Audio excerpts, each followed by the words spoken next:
you. Allah Akbar.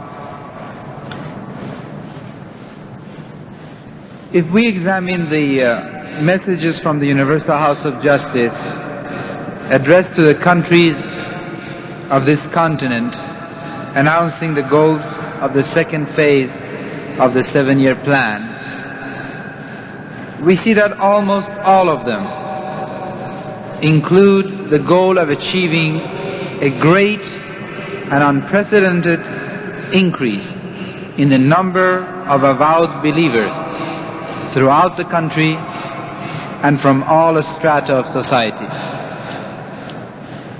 The message to this conference clearly states that in their respective home fronts, the Baha'is of North America should intensify the drive to attract the masses to God's holy cause, to provide the means for integration into the work of the faith, and should become standard bearers of an embryonic Baha'i society which is destined to gradually emerge under the influence of the integrating and civilizing forces emanating from the source of God's revelation.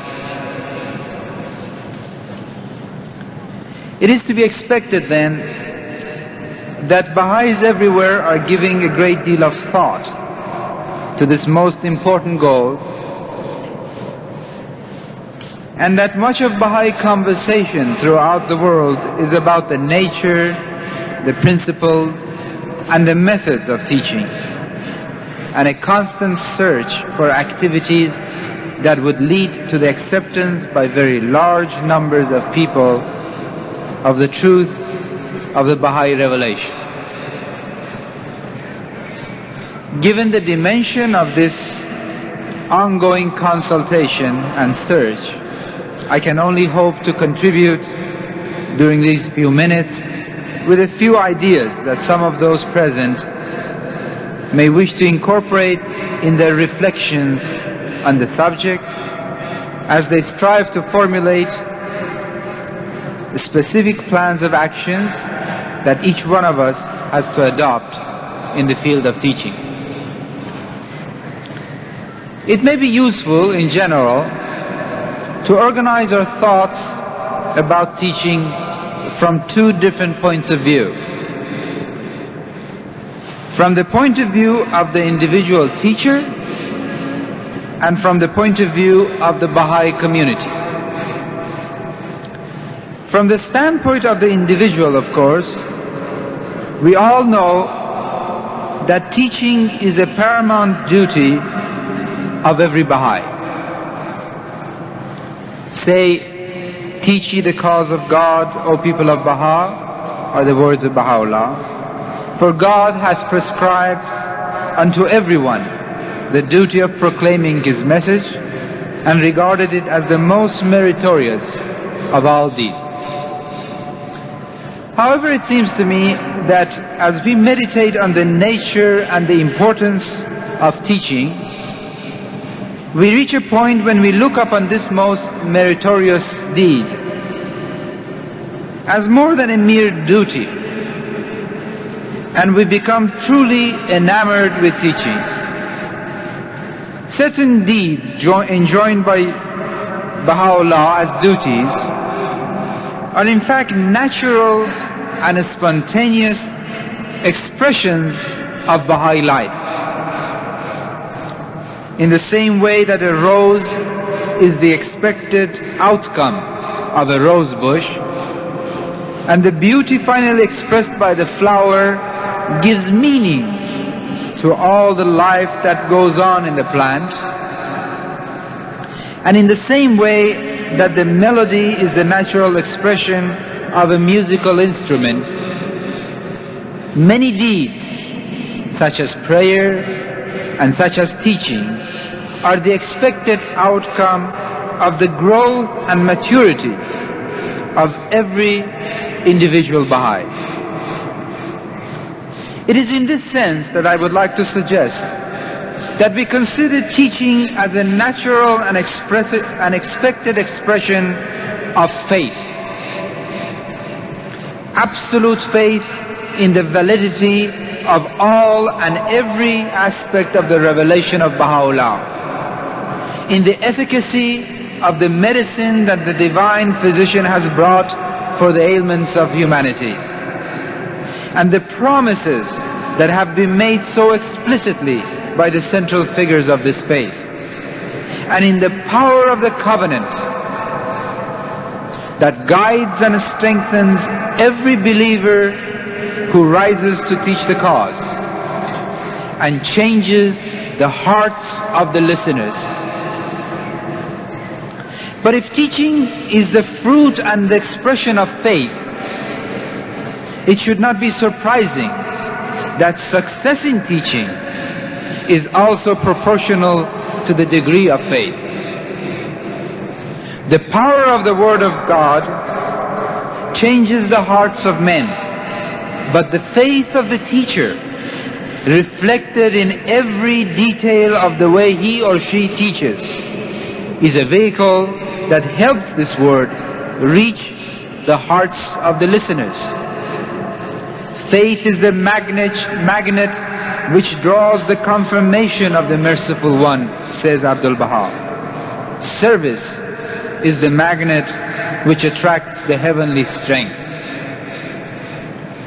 It is imperative then that every teacher, but especially those who wish to participate in plans with the goal of achieving unprecedented increase in the number of avowed believers, reflect often on the subject of faith and learn to measure the efficacy of each step in the balance of faith. For the processes of mass teaching and consolidation have to be examined through a different lens than the usual events of life lived in limited circles. You're losing your translator, sir. Could you slow down and speak a little slower?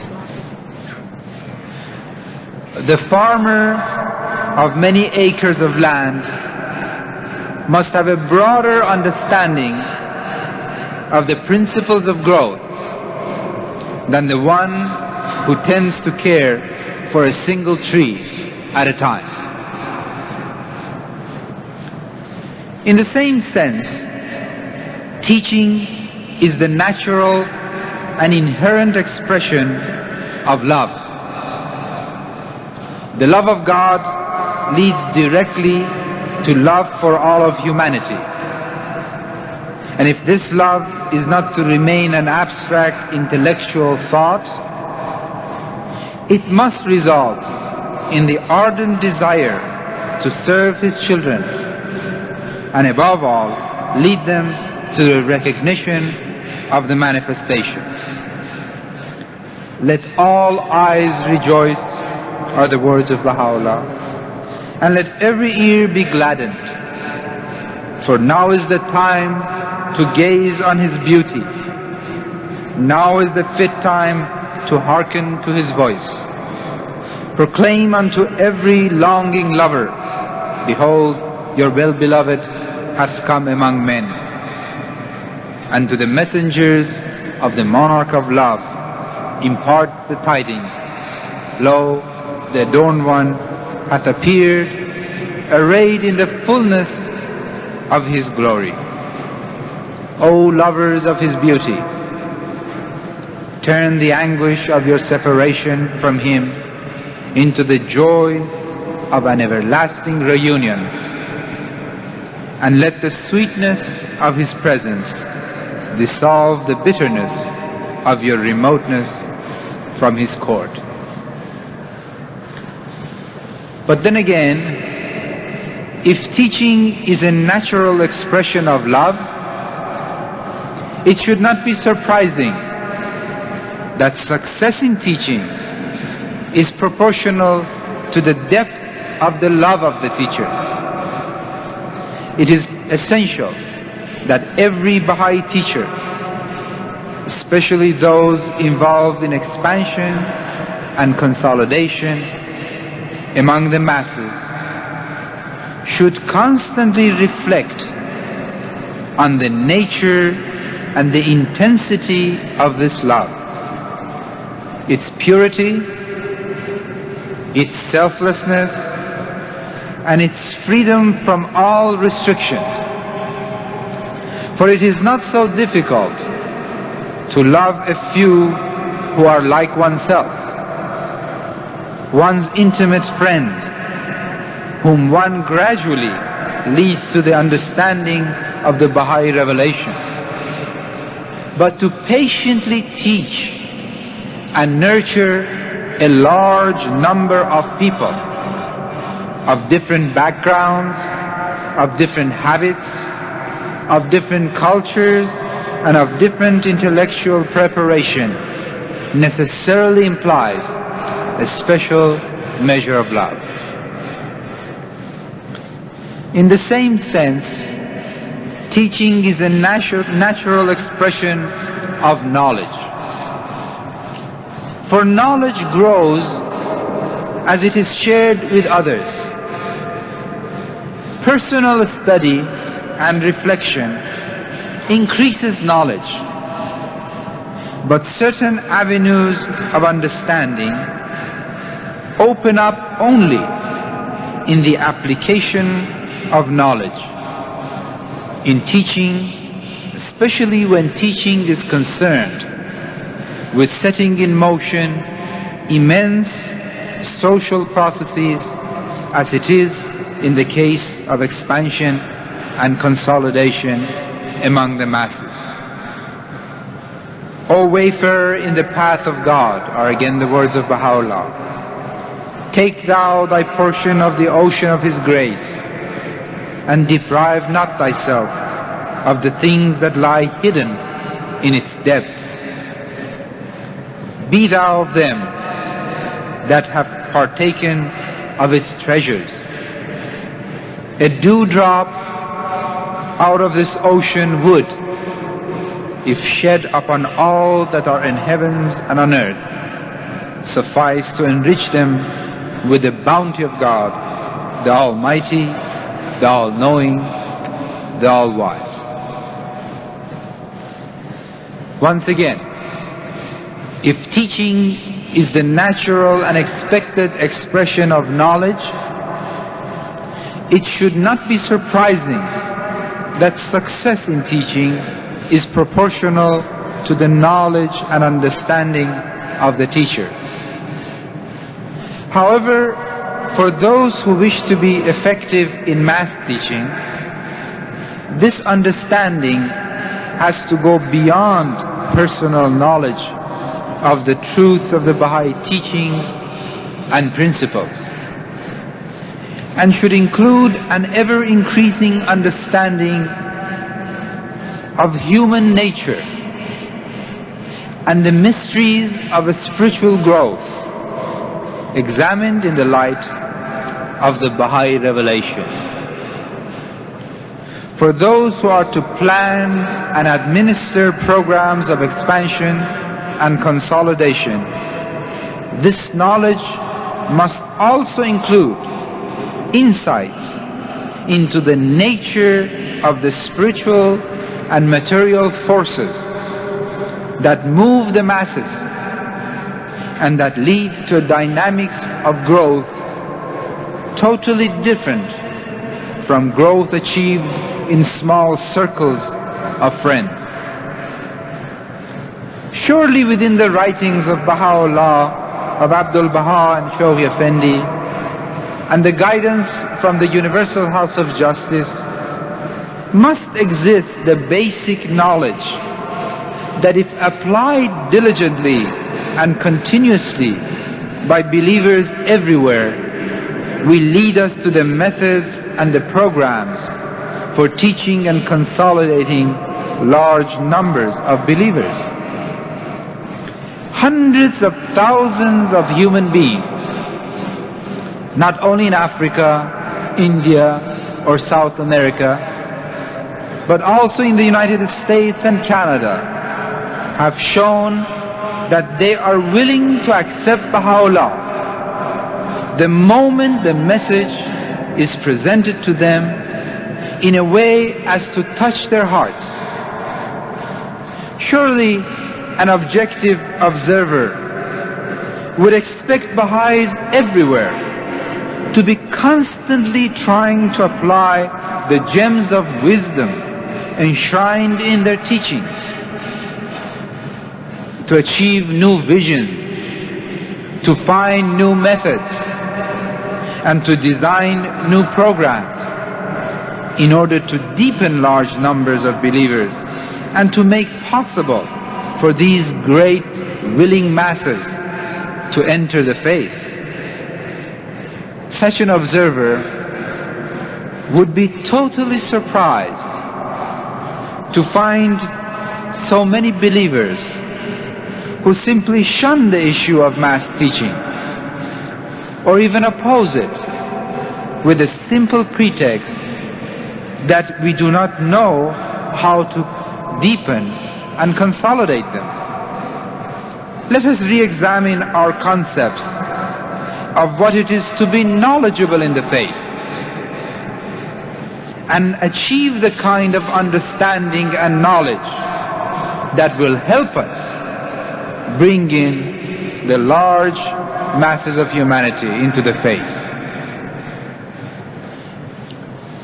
Now clearly, teaching, as we have considered it, as the natural expression of faith, of love, of knowledge, of devotion, of obedience, and of a spiritual joy, cannot be interpreted simply as silent teaching, teaching by example. It is true that the example of our Baha'i lives should be the greatest guide for all of humanity. But surely we cannot imagine raising the cry of Ya Baha'ul Abha in silence. Teaching involves the use of the creative word. It involves utterance. It involves the exposition of eternal truths by a loving and kindly tongue. Now, although success in teaching the masses depends so heavily on the qualities of the teacher, it would not be sufficient to examine it merely in the light of the activities of the individual teacher. Teaching the masses, far more than teaching an individual friend, is the natural expression and the natural outcome of unity within a community. Unity of thought, unity of purpose, and unity of action. It involves the graduate development of plans and constant evaluation and revision by the institutions of a national community. It implies an accompanying process of constant consultation about the methods, the concepts, and the principles among the teachers and the institutions at the local, regional, and national levels. Rather than speaking about the nature of such plans in abstract, it may be useful to briefly examine a national teaching plan recently adopted by the National Spiritual Assembly of the Baha'is of Canada. In formulating these plans, this National Assembly examined carefully a number of experiences, both positive and negative, from the past, and consulted upon concepts that are being employed by groups of Baha'is in different parts of the continent. From this analysis, emerge the beginning of a long-term plan which will unfostered, taking advantage of each victory to expand the possibilities of new and more successful activities.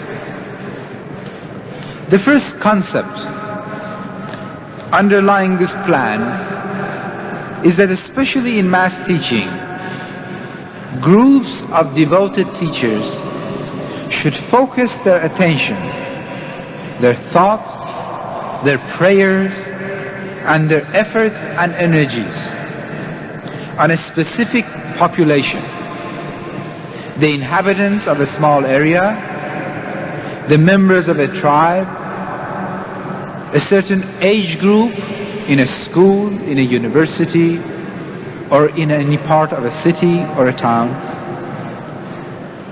The second concept is that teaching and consolidation of this population can be looked upon as a process in which all its members are urged and given all the possible help to walk the spiritual path, a path that takes us closer and closer to Baha'u'llah.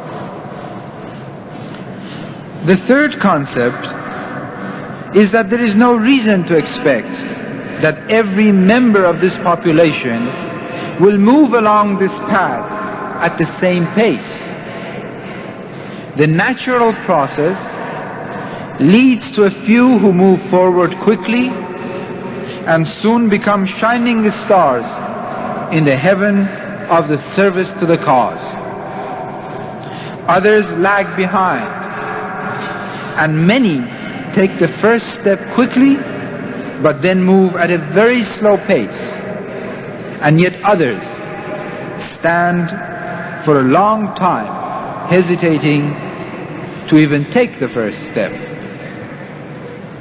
The group of teachers who have focused their attention on this population, rather than insisting on deepening everyone at the same level, at the same time, and thus becoming overwhelmed with anxiety, are to be concerned with the dynamics of this spiritual movement of the whole population, and try to assure the existence of different programs of proclamation, teaching and deepening that would help each one of them walk this path at their own pace.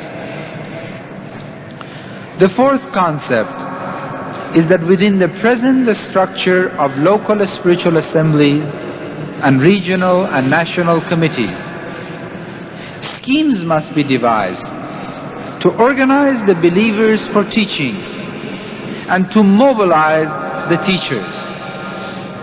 One such scheme, and only one, is to ask the group of teachers who have decided to focus their energies on a specific population to form a more or less permanent expansion consolidation team. Permanent in the sense that they are concerned with long-term processes and not a single teaching project of a short duration. These expansion consolidation teams are not, of course, administrative structures.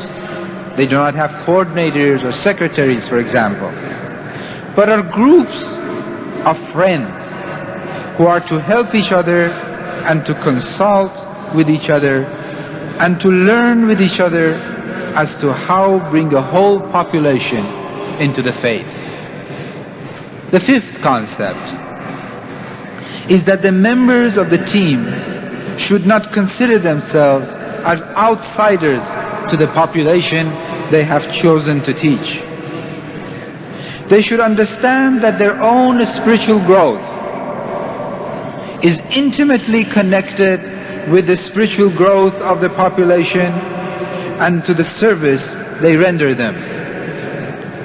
Thus, the first set of goals that the team adopts are related to the spiritual growth of its own members. The team, with the help of the institutions of the faith, establishes a deepening program for itself. However, it is careful that this deepening will lead to action and will not be the kind of study that finally becomes an end in itself. In fact, the themes of the deepening are closely related to the efforts that the team is making to teach, to expand, and to consolidate.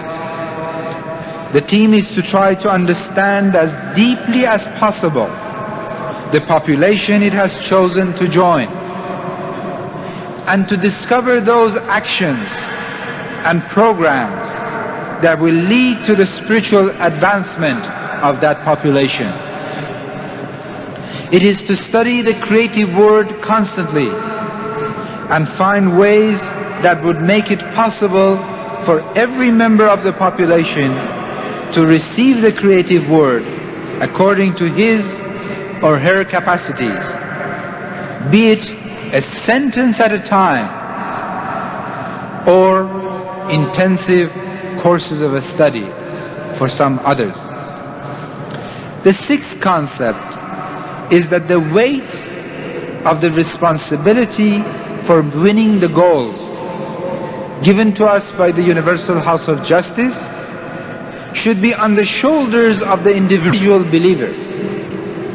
The kind of situation in which the believers are accustomed to waiting to be pushed by the institutions to carry out the specific tasks is not conducive to accelerated progress of growth.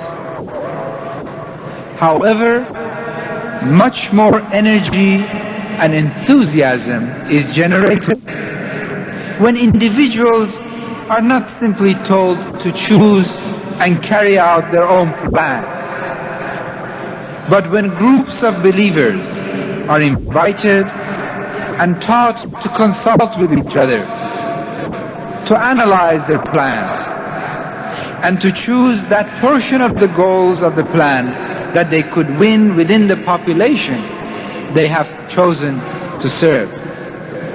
Examples of goals adopted by a team for a specific period of time would be to bring in so many new believers, to form so many new local assemblies, to establish so many classes for the children, to establish a certain number of deepening classes, to proclaim the faith to certain segment of the population they have chosen, and many other goals according to the diversity of the needs and opportunities of the moment. The seventh concept is that the administrative institutions would have to grow rapidly in response to the opportunities that the actions of a large number of individuals and teams among very diverse populations would open to the faith. Thus, the concept of planning the details of the actions of others would have to be abandoned, and assemblies and communities would have to respond to the initiative that is coming from groups of individual believers. They would have to dedicate themselves to the true service of the friends, facilitating the achievement of goals each team has set for itself, consulting with them on the nature of those goals, helping them with material resources whenever it is necessary, bringing to them the experiences of other teams and individuals, and assuring that the very different activities of different teams sum up to win the totality of the goals of the plan for the country. The eighth concept is that the number of teachers participating in the expansion consolidation teams should grow proportionally as the number of Baha'is within the selected population increases. Thus the dynamics of teaching should be such that at the same time that large numbers of people are brought into the faith, especially in receptive populations, special attention is given to the ones who show more interest, who are guided to perform acts of service, which may begin with a simple sharing of a prayer or a passage with other new believers, but should soon lead to full participation in the activities of the expansion consolidation team. It may even be envisaged that as living cells grow and divide, these teams, after reaching a certain size, would divide in two, each concentrating on some segment of the same population or taking on a new population. On the basis of these concepts, which are really simple, the National Baha'i Community of Canada has already begun an ambitious national teaching program, which only in its first 6 to 7 months has led to the formation of more than 200 teams and a noticeable, although not very large, increase in the number of believers per month as compared to the previous years. However, what has been occurring in certain parts of Canada or other countries, and I only use that as an example to clarify the concepts of the kind of planning that we have to do, is only a prelude to the unimaginable possibilities of growth that are open to every country, only if the Baha'is would accept the challenges that mass teaching offers and would not tend to run away from them.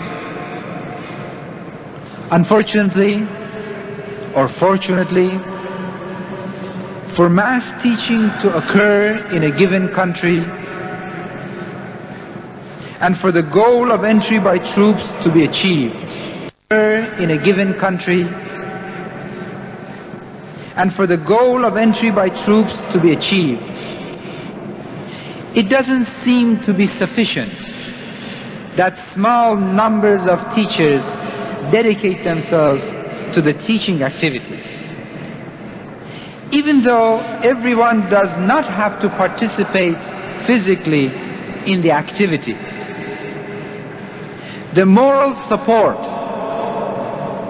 the enthusiasm, the happiness of the entire community, if not on the national level, at least on the level of a region, is absolutely necessary.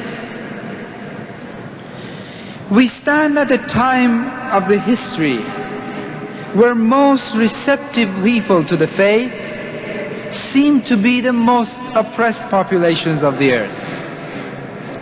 We cannot justify telling these people, as unfortunately we seem to be doing in many parts, that we will not give them the faith until other less receptive souls are ready to accept the faith.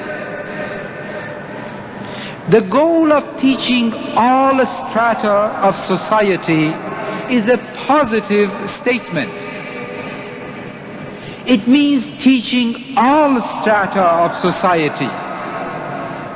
It means accelerating teaching within all groups. It does not mean to stop or to make slower the coming into the faith of those who come by the thousands in order for others to come. It means also to accelerate the other ones that are coming in ones and tens, but it means also to accelerate the teaching among the receptive souls. It means teaching all strata of society. Now, it is a well-proven fact that as receptive as thousands of souls belonging to the vast majority of human beings are to the faith, centuries of suffering has made them too sensitive to not being accepted by others. They will not grow within the faith if Baha'i communities do not welcome them with open arms, with joy and without prejudice. They will not grow within the Baha'i community if they are not treated as equals, and if they are looked upon as hundreds of uneducated souls that have to be consolidated at great expense and sacrifice of others.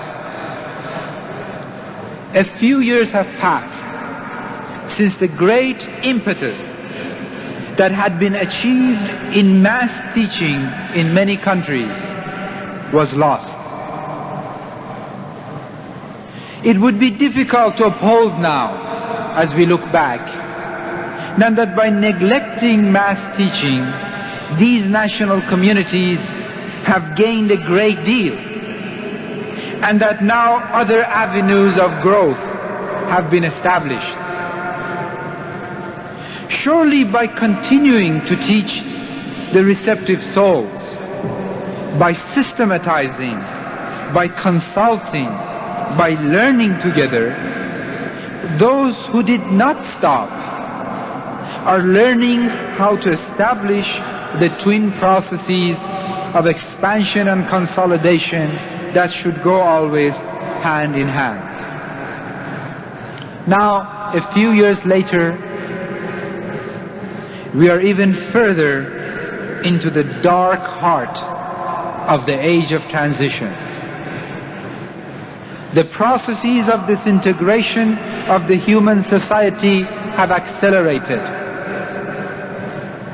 The gloom of despair has spread wider and deeper all throughout the world, affecting most of all those same receptive souls who would accept their Redeemer, Baha'u'llah, only if the Baha'is would joyfully give them the message.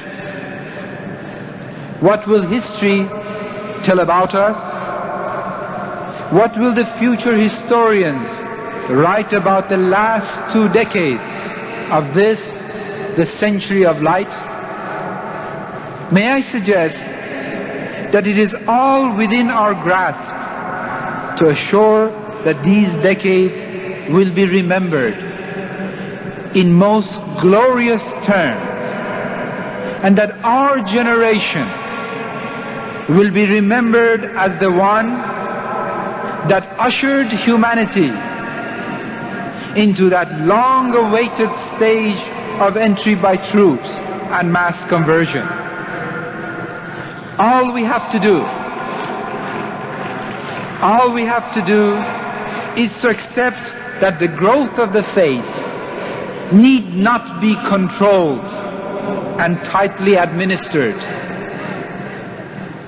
according to the limited capabilities and the visions of ourselves, mere human beings, but a gigantic movement motivated and impelled by the powerful spiritual forces that have been liberated by Baha'u'llah is set in motion. Let us always remember these words of the Guardian as he described the nature of these unimaginable and powerful forces. A tempest, he said, a tempest unprecedented in its violence, unpredictable in its course, catastrophic in its immediate effects, unimaginably glorious in its ultimate consequences, is at present sweeping the face of the earth. Its driving, its cleansing force, however much undetected, is increasing with every passing day. Humanity, gripped in the clutches of its devastating power, is smitten by the evidences of its resistless fury. It can neither perceive its origin nor probe its significance, nor discern its outcome.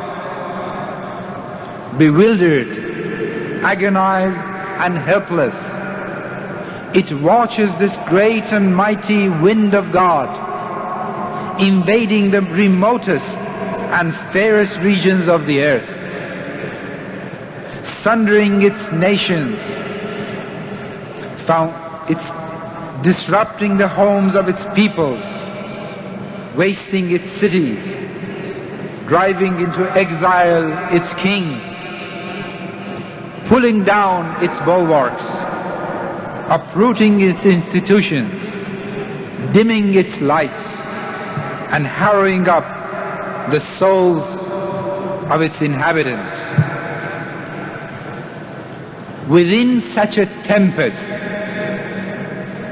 how can we, who have been enlisted in the army of light, the army that is to conquer the hearts of all the inhabitants of this planet, how can we move so little? Why should we act with so much cautiousness, so many doubts, and so much hesitation? Let us arise with the same faith that is moving our brothers and sisters in Iran to give their lives for Baha'u'llah, with that love that is the reflection of the love of Baha'u'llah for all of humanity, no matter how humble and lowly, and achieve in every corner of the world the goal of the unprecedented increase in the number of devout believers from all strata of society. Thank you.